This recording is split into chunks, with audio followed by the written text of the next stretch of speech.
নমস্কাৰ এগৰাকী সফল শিক্ষক হ'বলৈ হ'লে আমাক কিছুমান গুণৰ প্ৰয়োজন হয় এগৰাকী সফল শিক্ষকৰ বাবে কেৱল পুথিগত জ্ঞানেই যথেষ্ট নহয় ইয়াৰ বাবে আমাক লাগিব ধৈৰ্য সহানুভূতি আৰু লগতে সেই বিষয়বস্তুটোৰ প্ৰতি আমাৰ গভীৰভাৱে বিশ্লেষণ কৰিব পৰা ক্ষমতা থাকিব লাগিব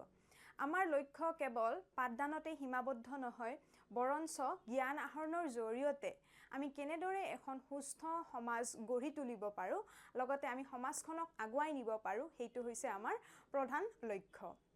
আৰু বৰ্তমানৰ জিটিপিজিটি টেটৰ সিলেবাছত থকা পেডাগজি পাৰ্টটোৱে আপোনালোকৰ শিক্ষকতাৰ দক্ষতাটো প্ৰকৃততে পৰীক্ষা কৰে কিন্তু বহু পৰীক্ষাৰ্থীয়ে ইয়াক সহজ বুলি ভাবি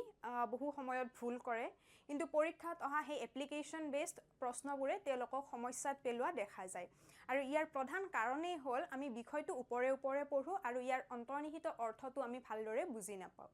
আৰু ইয়াৰ সমাধান কি হ'ব ভালদৰে প্ৰতিটো বিষয়বস্তু বিশ্লেষণ কৰি পঢ়ক আৰু ইয়াৰ পিছতো যদি বিভিন্ন সমস্যাৰ সন্মুখীন হৈ আছে তেতিয়াহলে অভিজ্ঞ শিক্ষাৰ সৈতে জড়িত হওক আৰু ইয়াত প্ৰতিটো বিষয়বস্তু ভালদৰে বিশ্লেষণ কৰি আটিগুৰি মাৰি পঢ়ুৱা হয়